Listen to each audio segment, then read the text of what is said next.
अस्सलामुअलैकुम मोमनो, थोड़ा पढ़ो या ज़्यादा पढ़ो, थोड़ी इबादत करो या ज़्यादा, अल्लाह के वली जानते हैं कि 20 बरस इसके नसीब में नमाज नहीं लिखी, इबादत नहीं लिखी, 20 साल के बाद कर लेगा। अल्लाह के वलियों को मालूम होता है 10 साल बाद इबादत करेगा, 40 साल बाद इबादत कर लेगा, 50 साल बाद तौबा करके इबादत कर लेगा तो अल्लाह तुमको माफ़ कर देगा। अल्लाह के वली जानते हैं।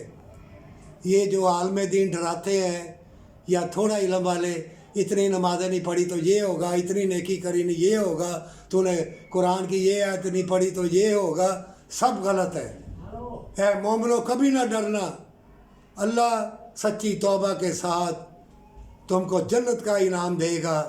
और जितनी भी इबादत अल्लाह की खुशनुदी हासिल करने के लिए करोगे, अल्लाह उसका निगरान है और अल्लाह अजर देने वाला है।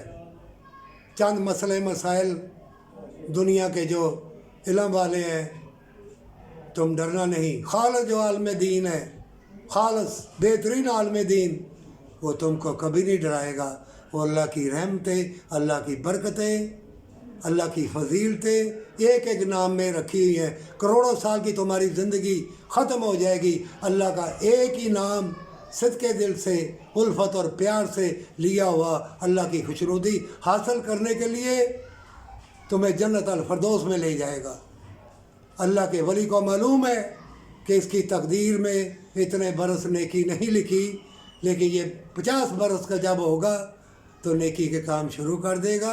ये हदीसों में भी लिखा हुआ है, मरते वक्त भी अगर कलमा पढ़ लिया जाए तो अल्लाह रसूलुल्लाह सल्लल्लाहु अलैहि वसल्लम की उम्मत को बख्श देगा। डटे रहना सच्ची तौबा के साथ।